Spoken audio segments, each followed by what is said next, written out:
నమస్తే తెలుగు రాజ్యంకి స్వాగతం. నేను మీ సంధ్య.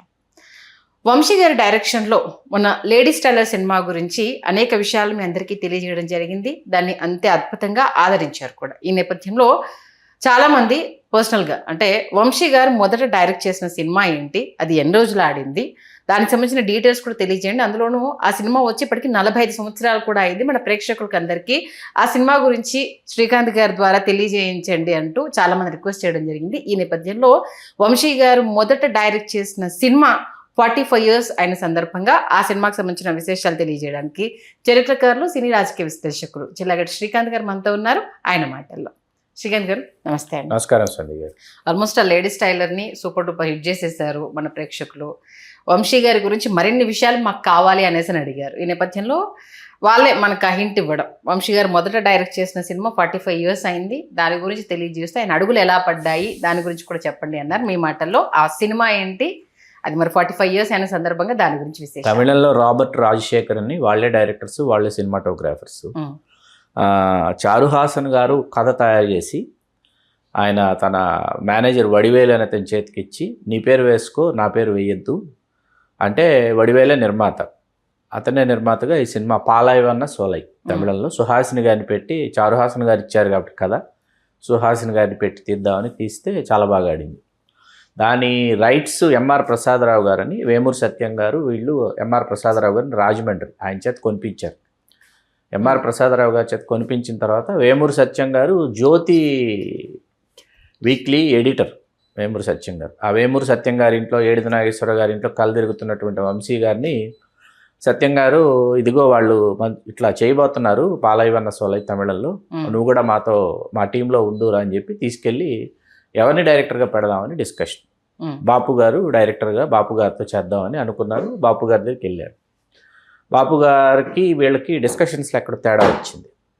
తేడా వచ్చిన తర్వాత వాళ్ళు బాపు గారు వద్దు జంధ్యాల గారితో చేద్దాం, జంధ్యాల గారి ఇంటికి వెళ్ళారు. జంధ్యాల గారి ఇంటికి వెళ్ళిన తర్వాత జంధ్యాల గారు, మీరు అసలు జస్ట్ డబ్బులు సంచి పట్టుకున్న వెనకాల తిరుగుతుంటే చాలు, మీకు సినిమా తీసి పెట్టేస్తాను నేను అన్నట్టు అర్థం వచ్చేలాగా మాట్లాడారంట ఆయన. అంటే వీళ్ళు కొంచెం నొచ్చుకున్నారు. ఎందుకంటే ఏదైతే ప్రొడక్షన్ ఉంటుందో ప్రొడక్షన్లో మా ఇన్వాల్వ్మెంట్ కూడా ఉండాలని మేము అనుకుంటున్నామండి. కేవలం డైరెక్టర్ మీద పూర్తిగా బాధ్యత భారం మోపేసి చేయాలనుకోవటం లేదు అని అక్కడి నుంచి మళ్ళీ వెనక్కి వచ్చారు. వేజేళ్ల సత్యనారాయణ గారిని చాలా అద్భుతమైన సినిమాలు చేశారు, అభ్యుదయ భావాలు ఉన్న సినిమాలు. ఆయన దగ్గరికి వెళ్తే ఆయన రెమ్యునరేషన్ ₹1,00,000 అన్నారు. వీళ్ళ బడ్జెట్కి ₹1,00,000 అసలు మ్యాచ్ అవ్వదు అనమాట. సరే ఆయన కాదన్న తరుగుతా, ఏంటయ్యా వంశీ, ఏంటి అందరూ ఇలా దొరికారు మనకు అని అంటే, ఓ పని చేద్దామండి, మొన్న కుక్క కాటుకు చెప్పు దెబ్బ, నాలాగా ఎందరో లాంటి మంచి సినిమాలు చేసిన ఈరంక శర్మ గారు, బాలచంద్ర గారు అసోసియేటు, ఆ 2 సినిమాలు చాలా బాగా తీశాడు ఆయన దగ్గరికి వెళ్దాం అని చెప్పి ఆయన ఇంటికి వెళ్ళారు. ఆయన, నాకు చాలా సెంటిమెంట్స్, ఇవాళ మంగళవారం వచ్చారు మీరు, రేపు రండి, రేపు మాట్లాడుకుందాం కూర్చుని అంటే, రేపు వీళ్ళు అసలు ఆయన దగ్గరికి వెళ్ళకపోయేటప్పటికి ఆయనే ఆటో వేసుకుని వీళ్ళ ఆఫీస్కి వచ్చేసి, ఆఫీస్కి తాళం కప్ప వేలాడటం చూసి, ఆ బయట ఉన్నటువంటి నిద్రగన్న చెట్టు ఏదో ఉంటే ఆ చెట్టు నీళ్ళలో చాలాసేపు ఎదురు చూశాడంటే వీళ్ళు వస్తారేమో అని. వాళ్ళు ఎవరు రాలేకపోయేటప్పటికి ఆయన వెళ్ళిపోయారు అనమాట. ఎంతమంది చేయాలనుకుని ఎంతమంది చేయలేకపోయిన తర్వాత వంశీ గారు ఆయన ఒక ఏమంటారు పోర్షన్స్ అంటారు, ఒక పెద్ద కాలనీ లాంటిది కాదు, లేకపోతే అన్ని పోర్షన్స్ ఉన్నటువంటి ఒక పోర్షన్, చిన్న పోర్షన్లో ఉంటున్నాడు ఆయన. పోర్షన్లో పడుకొని దొల్లుతూ ఉంటే వేమూరు సత్యం గారు వచ్చి, మన సినిమాకి డైరెక్టర్ దొరికేసాడు అయ్యా వంశీ అన్నారంట. అబ్బా, ఎవరో ఒకరిని పెట్టేసి ఉంటారండి డైరెక్టర్గా మీరు అని లేచాడంట. ఎవరండి డైరెక్టర్ అంటే, నువ్వేనయ్యా అన్నారంట. కాబట్టి నాకు 23 ఏళ్ళు పూర్తయినాయి, నేను డైరెక్టర్ని అవ్వడం ఏంటండి, 30 ఏళ్ళు వచ్చేంత వరకు నేను డైరెక్టర్ కాకూడదు అనుకుంటున్నాను. అంటే 30 ఏళ్ళ వరకు ఏం చేస్తావు అంటే, నేను ఇట్లా పలానా వరల్డ్ ఫిల్మ్ని అధ్యయనం చేయాలి, పలానా హాలీవుడ్ సినిమాలు చూడాలి, పలానా డైరెక్షన్ చేసినటువంటి అన్ని సినిమాలు చూడాలి, చూశాక నాకు టెక్నాలజీ మీద నాకు కెపాసిటీ వస్తుంది, గ్రిప్ వస్తుంది, అప్పుడే నేను డైరెక్టర్ అవుదామంటే, ఎప్పటివరకు నువ్వు నేర్చుకున్నావు చాలు కానీ పద ఆఫీస్కి వెళ్దామని చెప్పి తీసుకెళ్ళి, నువ్వే డైరెక్టరు, మేము ఆల్రెడీ అనౌన్స్ చేసేసాం అని చెప్పి ఆంధ్రజ్యోతి ఇచ్చారంట. అందులో ఈయన ఫోటో కూడా వేసేసారు, దర్శకుడు వంశీ అని చెప్పేసి. ఏం చేస్తాడు, ఇంకా చేయడానికి ఏమీ లేదనమాట. ఇంకా అలా వంశీ గారు దర్శకత్వం చేయాల్సి వచ్చినటువంటి మొదటి సినిమా. సరే మరి మాటలు ఎవరు రాస్తారు, నువ్వే రాసేసాయంటే, నేను రాయనండి మాటలు, యండమూరి వీరేంద్రనాథ్ని పెట్టుకుందాం అని చెప్పి యండమూరి వీరేంద్రనాథ్ని పెట్టుకున్నారు డైలాగ్ రైటర్గా. యనమూరి వీరేంద్రనాథ్ గారు రావటం వాళ్ళ ఆఫీస్కి వచ్చి ఆఫీస్లో వంశీ గారితో అన్నాడంట, టైటిల్ ఏమన్నా అనుకున్నావా అంటే, ఈ సినిమాలో హీరోయిన్ పేరు ఈ కథలో గీత, కాబట్టి మామంచి గీతకి మల్లెపూదండ అనేది టైటిల్ అన్నాడంట. ఇదేం టైటిల్ ఊరు బాగలేదు, ఒక పని చేద్దాం, నీ మొదటి నవల ఏంటి, నువ్వు రాసిన నవల అన్నారట వంశీ గారు. అంటే మంచు పల్లకి అన్నాడట. అదే టైటిల్, ఓకే, మీ మొదటి నవలే నీ మొదటి సినిమా టైటిల్ సూపర్ అని చెప్పి మంచు పల్లకి అందరికి నచ్చేసింది. మంచు పల్లకి 1కి 4 సార్లు అనుకునేటప్పుడు వంశీ గారు రాసిన మంచు పల్లకి నవలకి ఈ సినిమాకి సంబంధం లేదు, ఉండదు. అలా మంచు పల్లకి టైటిల్గా ఫిక్స్ అయిన తర్వాత అప్పుడు ఆర్టిస్టుల గురించి ఆలోచించడం మొదలుపెట్టారు. నారాయణరావు గారు ఒక పాత్ర, చిరంజీవి గారు ఉండాలి. మొదటి నుంచి ఏంటంటే చిరంజీవి గారు ఖచ్చితంగా ఉండాలి ఆర్టిస్ట్ పాత్ర. నాకు చంద్రశేఖర్ని ఒక ఆర్టిస్ట్ చేశారు. చిరంజీవి గారు ఉండాలి కావాలి అనుకుని చిరంజీవి గారిని తీసుకోవడం జరిగింది. గిరీష్ గారు అప్పుడు సప్తపది అవన్నీ చేయడం గిరీష్ గారిని తీసుకున్నారు. అలా ఎవరికి తెలియని విషయం ఏంటంటే వీళ్ళు ఆఫీస్కి వేషం అడగడానికి పెళ్ళయిన తర్వాత చాలా మంచి వేషాలు ఉన్నాయంట. ఇట్లా వీళ్ళు మంచు పల్లకి కొత్తగా తీస్తున్నారు సినిమా అంటే, పెళ్లి బట్టల్లో ఆఫీస్కి వచ్చి వేషం అడిగిన ఆర్టిస్టు రాజేంద్ర ప్రసాద్ గారు. పెళ్లి బట్టల్లో నా ఆఫీస్కి వచ్చాడు ఆయన వేషం అడగడానికి. ఇదేంటాయో కళ్యాణ మండపం నుంచి వచ్చేసావు, పెళ్లి బట్టల్లో నుంచి వచ్చేసావు అంటే, లేదంటే మంచి వేషం ఉందని తెలిసింది. ఎందుకంటే రాజేంద్ర ప్రసాద్ గారు ఇప్పుడు డబ్బింగ్ ఆర్టిస్ట్గా వెరీ ఫెమిలియర్ అనమాట. వెంటనే రాజేంద్ర ప్రసాద్ గారికి ఒక మంచి వేషం. అలా ఇందులో సాయి చంద్ గారిది, అప్పటిదాకా సాయి చంద్ గారు వేస్తున్న పాత్రలకి మంచు పల్లకిలో వేసిన పాత్రకు సంబంధం ఉండదు అసలు. అంత క్రితం ఆయన చేసిన పాత్రలు ఏంటంటే అభ్యుదయ భావాలు ఉన్నటువంటి పాత్ర. తర్వాత వచ్చేసి ఆయన ఆల్మోస్ట్ ఆల్ ఏంటంటే ఒక పీడిత తాడిత బడుగు వర్గాలకు సంబంధించినటువంటి వాడి పాత్ర. ఆయన ఆహార్యం అట్లా ఉండేది సాయి చంద్ గారు ఆహార్యం. ప్రేక్షకులకు చెప్పాలంటే ఫిదాలో ఫాదర్ క్యారెక్టర్ ఆయన సాయి చంద్ గారు. ఆయన తర్వాత చాలా సంవత్సరాల తర్వాత సాయి పల్లవికి తండ్రిగా చేసిన సాయి చంద్ గారు. త్రిపురనేని రామస్వామి చౌదరి గారి మనవడు, త్రిపురనేని సాయి చంద్ గారి గోపీచంద్ గారి కుమారుడు త్రిపురనేని సాయి చంద్ గారు. అట్లా సాయి చంద్ గారికి ఆవేశం ఖరారు. ఇట్లా పాత్రలు అయిన తర్వాత తమిళంలో చేసిన సుహాసిని గారిని మనం తీసుకుందామండి అని అనుకున్నారు. ఈ సినిమాకి హరి అనుమల్ గారు సినిమాటోగ్రాఫరు. ఈ సినిమా చాలామంది ఏమనుకుంటారంటే, అంత క్రితం హైదరాబాద్లో చాలా సినిమాలు షూటింగ్ చేసుకున్నాయి, ఎన్నో సినిమాలు షూటింగ్ చేసుకున్నాయి. ఎందుకంటే నాగేశ్వరరావు గారు ఇక్కడే ఉంటున్నారు. తర్వాత అప్పటికి అన్నపూర్ణ స్టూడియోస్ కూడా వచ్చేసింది కాబట్టి ఎన్నో సినిమాలు హైదరాబాద్లో అవి షూటింగ్ జరుపుకుంటున్నప్పటికీ సంజీవరెడ్డి నగర్, పూర్తిగా సంజీవరెడ్డి నగర్ పరిసర ప్రాంతాలు, సంజీవరెడ్డి నగర్లో ఆ సంజీవరెడ్డి నగర్ అప్పుడు ఇలా ఉండేదా, ఇంత అందంగా ఉండేదా, ఇప్పుడు సినిమా చూస్తే ఇంత ప్రశాంతంగా ఉండేదా అనిపించే విధంగా సంజీవరెడ్డి నగర్లో ఈ సినిమాని తీయటం జరిగింది. మండవ గోపాలకృష్ణ గారిని మన వేమూరి సత్యం గారికి బావగారు అవుతారు. సినిమాల పట్ల, సంగీతం పట్ల, సాహిత్యం పట్ల చాలా అభిరుచి, అభినవేశం, ఆసక్తి ఉన్నటువంటి వ్యక్తి. ఈ సినిమాలో ఏంటంటే గజల్ తుమ్ నహీ అనే గజల్ అనేది తమిళంలో వాళ్ళు చేశారు, తమిళ సంగీత దర్శకులు. అది బాగా నచ్చి ఆ గజల్నే తెలుగులో కూడా కావాలని ఇళయరాజా గారు ఏంటంటే అసలు కనీ విని ఎరుగనంత బిజీగా ఉన్నారు ఆ సమయంలో. మన వంశీ గారికి ఇళయరాజా గారితో చేయించుకోవాలని, సీతాకోక చిలక ఈ సినిమాలకు వంశీ గారు అసిస్టెంట్ డైరెక్టర్గా చేశారు కాబట్టి. అయితే అస్సలు వంశీ గారికి ఇళయరాజా గారు దొరకటంలా. అందుకని రాజన్ నాగేంద్ర గారు రావటం, వాళ్ళకు కూడా చెప్పారు, ఏమంటే ఇట్లా ఆ గజల్ బాగా పాపులర్ అయింది, తమిళంలో కూడా చేశారు వాళ్ళు, దాన్నే మనం తెలుగులో చేద్దామంటే అదే మేఘమా దేహమా మరొకే ఈ క్షణం పాట. దాన్ని ఎక్కడ తీయాలి, ఎలా తీయాలి అని అనుకున్నప్పుడు వీళ్ళకి అసలు మండవ గోపాలకృష్ణ గారు ఒక అద్భుతమైన లొకేషన్ చూపించారు. కొంపల్లి దగ్గర నుంచి లోపలికి వెళితే గ్రేప్ గార్డెన్స్ లోపలికి వెళితే మళ్ళీ ఒక చెరువు, అక్కడ పాడుబడిపోయినటువంటి ఒక భవంతి కనిపిస్తాయి. మోగ మనసులు సినిమా అంతా సెకినేటిపల్లి గోదావరిలో తీసి ఆ జమున గారిని వీళ్ళు కలిసేటటువంటి ఆ సన్నివేశాలని ఇక్కడ తీశారన్న విషయం ఎవరికీ తెలియదు. అక్కడ ఇంకా ఇప్పటికీ రాధా గోపిని రాసినటువంటి ఇవాళకి కనిపిస్తాయి. ఇవాళకి అది అలాగే ఉంది, ఆ పాడుబడ్డ భవంతి, ఆ చెరువు అన్నీ అలాగే ఉన్నాయి. వంశీ గారు చూసి అద్భుతం, అమోఘం, అసలు ఆ పాట తీస్తే ఇక్కడే తీస్తానని చెప్పి వంశీ గారు నిర్ణయించుకున్న తర్వాత వీళ్ళు సంజీవరెడ్డి నగర్లో వీళ్ళ సన్నివేశాలు తీయటం మొదలైంది, షూటింగ్ స్టార్ట్ అయింది. మొదటి రోజు ఏంటంటే ప్రతి షాట్కి కెమెరామెన్ హరి హనుమాల్ గారు వచ్చి ఇట్లా కాదు, ఈ షాట్ ఇట్లా పెట్టాలి, ఈయన ఇలా టాప్ యాంగిల్ వేయాలి అంటే హరి హనుమాల్ గారు కాదు ఇది ఇక్కడి నుంచి మనం మేనేజ్ చేయొచ్చు, టాప్ యాంగిల్ అంటే మరీ లాంగ్ షాట్ అయిపోతుంది అంటే, లేదు మొత్తం ఎన్విరాన్మెంట్ రిజిస్టర్ అవుతుంది కదా. ఇలా ప్రతి షాట్కి వీళ్ళిద్దరి మధ్య ఏదో ఘర్షణ వాతావరణం లాగా, మిగతా వీళ్ళందరూ కొట్టుకుంటున్నారేమో, అరుచుకుంటారు, అంత గట్టిగా మాట్లాడుకుంటూ ప్రారంభమైంది షూటింగ్. వంశీ గారు ఆలోచించారు, నేనేమైనా నాకు తెలుసా తెలియదా, నాకు టెక్నిక్ తెలియదు కానీ మరీ అస్సలు ఇంతగా పూర్తిగా నాకు టెక్నిక్ తెలియదా అని అనుకుంటూ వంశీ గారు చేసినటువంటి సినిమా. అట్లాగే చిరంజీవి గారి డాన్సింగ్ స్కిల్స్ ఏవైతే ఉన్నాయో ఆ డాన్సింగ్ స్కిల్కి సంబంధించి ఫస్ట్ చేసిన బర్త్డే సాంగ్ చేశారు. మైలవరపు గోపి గారు రాశారు పాట. ఆ గోపి గారు ఆ బర్త్డే సాంగ్ రాసిన తర్వాత వీళ్ళు ఇక్కడ షూట్ చేస్తుండగా మొదటి 2-3 షాట్స్ తర్వాత చిరంజీవి గారు అద్భుతంగా పెర్ఫామ్ చేస్తున్నారని అర్థమైపోయి హరి హనుమాల్ గారు, నిర్మాత ప్రసాదరావు గారు, వంశీ గారు అందరూ చిరంజీవి గారిని సెంటర్గానే పెట్టుకుని మిగతా షాట్స్ అన్ని కంపోజ్ చేయటం మొదలుపెట్టారు అనమాట. తారగారు అక్కడి నుంచి తారగారు చిరంజీవి గారి జీవితంలోకి ఆవిడ కొరియోగ్రాఫర్కి ఇక్కడి నుంచి ఆవిడ ప్రవేశిస్తారన్నమాట. మంచుపల్లకి సినిమా దగ్గర నుంచి అట్లా ప్రారంభమయ్యి మేఘమా దేహమా వీళ్ళు తీయాలనుకున్నప్పటికీ చిరంజీవి గారి డేట్స్ వచ్చేసి లేవు. ఆయన సినిమా మొత్తానికి కలిపి చిరంజీవి గారు టాకీకి సంబంధించిన డేట్స్ 13 రోజులు అనమాట. ఓన్లీ 13 days ఇచ్చారు చిరంజీవి గారు.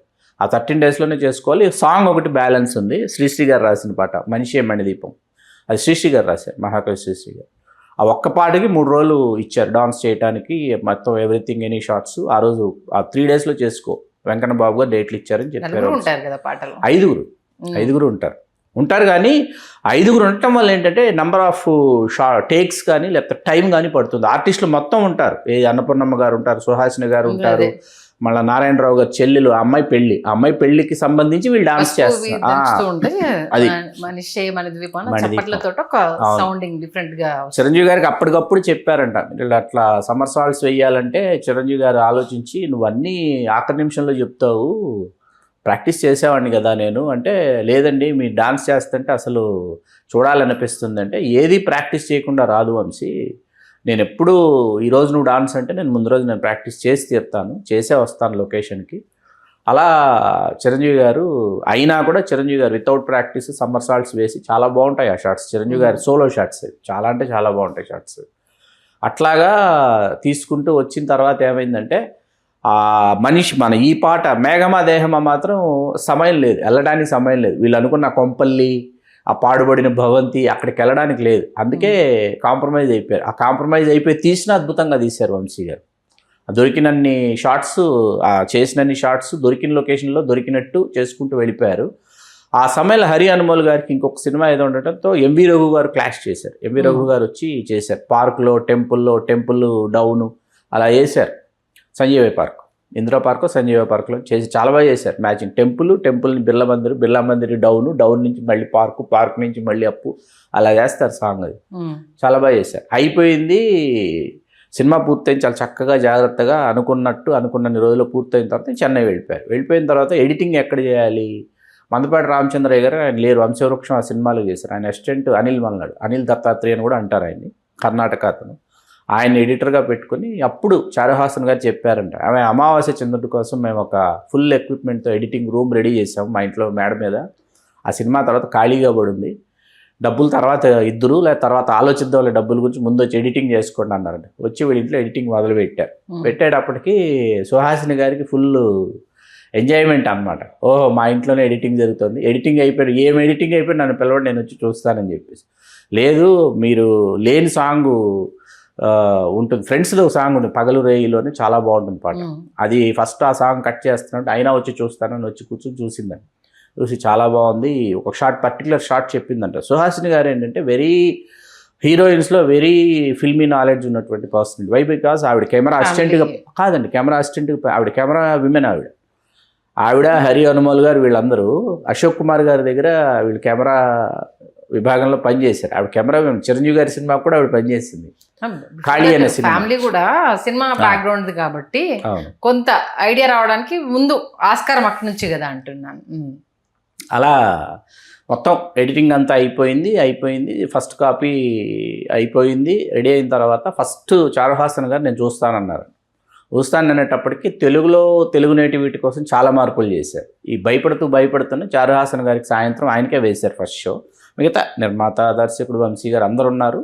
చూసేసి చారుహాసన్ గారు ఏం మాట్లాడకుండా కారికి వెళ్ళిపోయారంట. మరుసటి రోజు వచ్చేసి ఆ సినిమా ఒరిజినల్ తమిళ్లో చేసిన రాబర్టు, రాజశేఖరన్, తమిళ్ టీం అంతా చూడటానికి వస్తున్నారంటే వంశీ గారికి ఏం అర్థం కాదంట, గుండెల్లో రైలు పరిగెత్తాయంట.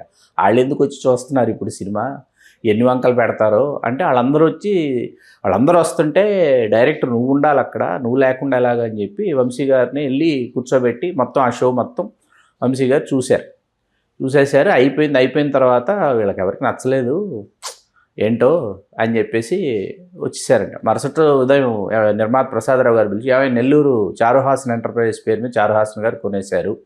చారుహాసన్ గారు కొనడం ఏంటి అంటే మరి అంత నచ్చింది ఆయన సినిమా, ఈవేళ మళ్ళీ మొత్తం ఆయన బంధువుల్ని కుటుంబ సభ్యులను అందరినీ వేసుకుని మళ్ళీ ఈవేళ షో చూడటానికి వస్తున్నాడు. ఆయనకు అంతగా నచ్చేసిన సినిమా. ఈవేళ కమల్ హాసన్ గారి అప్పటి శ్రీమతి అయిన వాణి గణపతి గారు సుహాసిని గారు వస్తున్నారు, వాళ్ళు చూడటానికి వస్తున్నారు ఈవేళ అనేటప్పటికి ఈయన ఆదరబాదరకి వెళ్ళాడంటే వెళ్తే క్లైమాక్స్ అయిపోయిన తర్వాత వాణి గణపతి గారు వెక్కి ఏడుస్తా వెళ్ళి కారు ఎక్కుతా ఉన్నారట. సుహాసిని గారు ఆవిడ ఓదారుస్తూ తీసుకెళ్తున్నారట. వెళ్తూ చిరంజీవి ఆ గీత నరుస్తూ ఎంత బాగా పెర్ఫామ్ చేశాడు సుహాసిని అంటూ వెళ్తుందంట ఆవిడ. అంటే ఓహో ఈవిడికి ఇంతలా నచ్చిందా అనుకోని మళ్ళీ చూస్తే బాలసుబ్రహ్మణ్యం గారి సిస్టర్ వసంత గారు ఉంటారు, ఆవిడ ఏడుస్తే ఆ చిరంజీవి ఆ గీతాని ఎంత అద్భుతంగా పెర్ఫామ్ చేశాడు క్లైమాక్స్, ఆవిడ వెళ్తున్నారంటే ఏడుస్తా.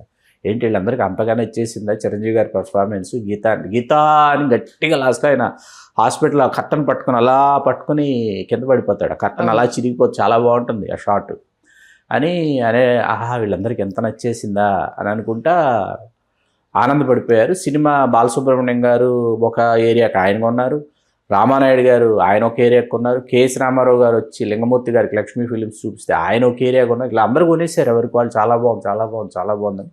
నవంబర్ 19 విజయవాడకి వెళ్ళి నేను సినిమా చూస్తాను శైల్య థియేటర్ అని వంశీ గారు అంటే ప్రింట్ నువ్వే తీసుకెళ్ళాలి, కార్లో తీసుకెళ్ళాలి అన్నారంటే నేనైతే తీసుకెళ్తాను, నేను గతంలో కూడా వెళ్ళాను శంకరాభరణం వీటన్నిటికీ, ప్రింట్ ఈయనే వంశీ గారు ప్రింట్ తీసుకుని వెళ్ళి ఎక్కడొక టైర్ పంచర్ అయిపోయి కారు పంచర్ వేసేవాడు కూడా ఎవడో లేడు రాడు అంటే ట్రాక్టర్ వస్తే ట్రాక్టర్లో వెళ్ళారు థియేటర్ ప్రింట్ తీసుకుని వంశీ గారు వెళ్ళి ఇంటర్వెల్ వరకు సినిమా ఫస్ట్ మార్నింగ్ షో పడింది. ఇంటర్వెల్లో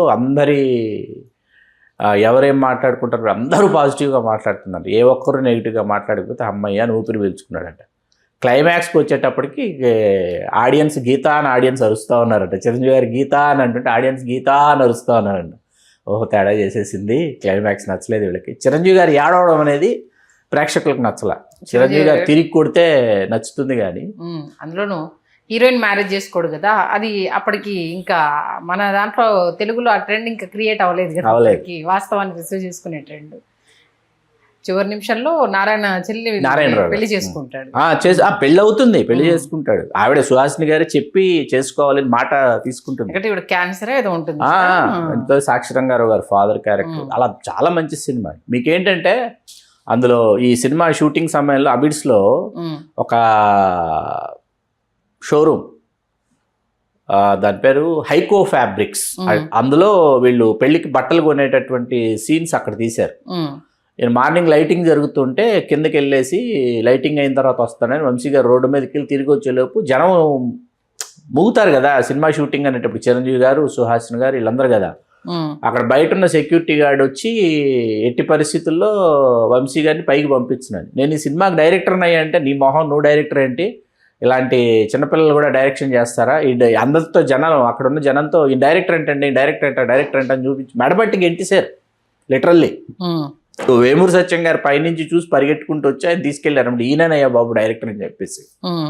ఈ సినిమాకి సంబంధించి చిరంజీవి గారికి ఏంటంటే వంశీ గారు డైరెక్ట్ చేస్తున్నప్పుడు చిరంజీవి గారికి చాలా డౌట్స్ ఉండేవి, సరిగ్గా తీస్తున్నాడా తీయటం లేదా ఎలా వస్తోంది ఏంటి, చాలా డౌట్స్ చిరంజీవి గారికి మనసులో ఉన్నప్పటికీ చిరంజీవి గారు అసలు ఎక్కడా దానిని ఎక్స్ప్రెస్ చేయకుండా చిరంజీవి గారు అద్భుతంగా ఆ పాత్రను పోషించినటువంటి విధానం అన్నమాట. పోషించిన తర్వాత చిరంజీవి గారు డబ్బింగ్ చెప్పడానికి లూప్స్ వేయమని వంశీ గారిని పక్కన కూర్చోబెట్టుకొని చూసి చాలా బాగా తీసావు, నాకు చాలా సందేహాలు ఉండేవి నీ మీద, అసలు ఒరిజినల్ తమిళ సినిమాలో ఉన్న షార్ట్స్ నువ్వు ఫాలో అవ్వకుండా కొత్త షార్ట్స్ కంపోజ్ చేశావు, చాలా బాగుందని చిరంజీవి గారు చాలా వంశీ గారిని అభినందించారు. సుప్రసిద్ధ చిత్రకారులు చంద్ర గారు ఈ సినిమాకి కళాదర్శకులు, అట్లాగే వంశీ గారికి ఎంతో ఇష్టమైన దేవదాస్ కనకాల్ గారు ఇందులో చిరంజీవి గారు యజమాని వేషం వేశారు. అద్భుతమైన సన్నివేశం ఉంటుంది అది. తర్వాత మళ్ళీ ఆయన వెతుక్కుంటూ నువ్వు ఎంత ఇచ్చినా నువ్వు ఏ కండిషన్స్ అన్న పెట్టుకో నీకు అగ్రిమెంట్ రాసిస్తాను అని చెప్పేసి అని సుహాసిని గారిని కాపాడుకోవడం కోసం పరిగెడతారు అందరూ. లక్ష్మీ దేవదాస్ గారికి లక్ష్మీ కనకాల గారు వచ్చి డాక్టర్ వేషం ఆవిడ వేశారు. అట్లా ఈ సినిమాలు అందరూ ఉంటారు. వంశీ గారికి ఇష్టమైన వాళ్ళందరూ ఉంటారు, వంశీ గారి గురు సమానులుగా భావించే వాళ్ళందరూ ఉంటారు. అట్లా సత్యం గారు, వేమూరి సత్యనారాయణ గారు, వారు వంశీ గారు దర్శకుడు కావడానికి కారకులు, స్ఫూర్తి ప్రదాత, ప్రేరణ. కాబట్టి వేమూరి సత్యనారాయణ గారికి మనం హృదయపూర్వకంగా కళాభివందనాలు అర్పించాలి, సమర్పించాలి. వంశీ గారు లాంటి ఒక గొప్ప దర్శకుడిని, దార్శనికుడిని తెలుగు సినిమా పరిశ్రమకి, తెలుగు సినిమా ప్రపంచానికి అందించినందుకు. నిజంగా ఇప్పుడు దాంట్లో యాక్ట్ చేసిన ప్రతి ఒక్కరు ఉండడం అనేది క్యారెక్టర్స్ చిరంజీవి గారితో ఎవరైతే ఉన్నారో రాజేంద్ర ప్రసాద్ గారు, నారాయణరావు గారు, గిరీష్ గారు, సాయి చంద్ గారు, అలాగే సుహాసిని గారు, అట్లాగే వీళ్ళందరూ కూడా ఉండటం అనేది ఒక అరుదైనటువంటి ఆనందాన్ని కలిగిస్తుంది. అట్లాగే ఈ సినిమా తర్వాత ఏంటంటే ఆయన వెంటనే 50 రోజులు ఆడిందండి ఈ సినిమా. 50 days ఫిల్మ్, ఫ్లాప్ కాదు, 50 రోజులు ఆడింది. ఆడినప్పటికీ వంశీ గారికి వెంటనే అవకాశాలు రాలా. ఆయన మళ్ళీ కథలు రాసుకోవడం, నవలలు రాసుకోవడం, మళ్ళీ ఏడిది నాగేశ్వరరావు గారి ఇంటికి వెళ్ళటం, అక్కడికి వెళ్ళి మళ్ళీ ఏడిది నాగేశ్వరరావు గారి సినిమా తీస్తే అసిస్టెంట్గా పనిచేద్దాం అనుకుని వెళ్ళాడు ఈయన. డైరెక్టర్ అయిపోయిన తర్వాత మనం ఇంకా తెలుసుకోవాల్సింది, నేర్చుకోవాల్సింది చాలా ఉంది కదా అని అనుకుంటున్నాడే కానీ రెండో సినిమా ఎలా దొరకబుచ్చుకుందాం ఎవరి దగ్గర అని అనుకుంటూనే వెళ్ళాడు ఏడిది నాగేశ్వరరావు గారి ఇంటికి. అక్కడికి వెళ్ళగానే ఏడిది నాగేశ్వరరావు గారు ఏమన్నారు, ఆ మహల్లో కోకిలు ఉంది కదా నాలో తీసుకురా, దాన్ని డైరెక్ట్ చేద్దు అనేటప్పుడు అర్థం కాల వంశీ గారి, అది సితార అయింది. కానీ ఫస్ట్ సినిమాకి ఆయన ప్రిపేర్గా లేకపోయినా ఆ రేంజ్ లో తీశారు అని అంటే ఆయనకి 17 ఏళ్లకి నవల రాసిన రచయిత అండి వంశీ గారు. అప్పటికి 17-18 సంవత్సరాలకే జీవితాన్ని దాదాపుగా కాచి వడబోసినటువంటి ఒక వేదాంత అప్పటికే ఆయన. ఎందుకంటే అంత జీవితం ఉంది, అంత వేదన ఉంది, అంత విషాదం ఉంది ఆయన జీవితంలో. వాటన్నిటి గురించి ఆయన రచనలు పూర్తిగా చదివితే అర్థమవుతుంది. ఆయన రచనల్లో, ఆయన కథల్లో, మరీ ముఖ్యంగా కథల్లో ఆయన పాత్ర ఎక్కడో చోట తారసపడుతుంది. ఆయన జీవితంలో నుంచి, జీవిత అనుభవాల్లో నుంచి ఆ గాఢత ఏదైతే ఉందో ఆ గాఢతలో నుంచి పుట్టినటువంటివే వంశీ గారి కథలు. వంశీ గారి కథలు సినిమా రచయితలు కావాలనుకున్న వాళ్ళకి, సినిమాలు మేము తీయాలనుకుంటున్నటువంటి దర్శకులకి, వీళ్ళందరూ ఏంటంటే వంశీ గారి సాహిత్యాన్ని ఒకసారి చదవమని చెప్తాను నేను. చిరంజీవి గారిని ఎలా ఒప్పించారు? ఎందుకంటే అప్పటికి చిరంజీవి గారు హీరోగా కంటిన్యూ అవుతున్నారు. దీంట్లో one of the role important అయినా మిగతా వాళ్ళకు కూడా అంతే ఈక్వల్ ప్రయారిటీ ఉంటుంది. ఆయనను ఎలా ఒప్పించారు? చిరంజీవి గారికి తెలుసు. అంటే వంశీ గారు సీతాకోక చిలకకు పనిచేశారు, శంకరాభరణానికి పనిచేశారు.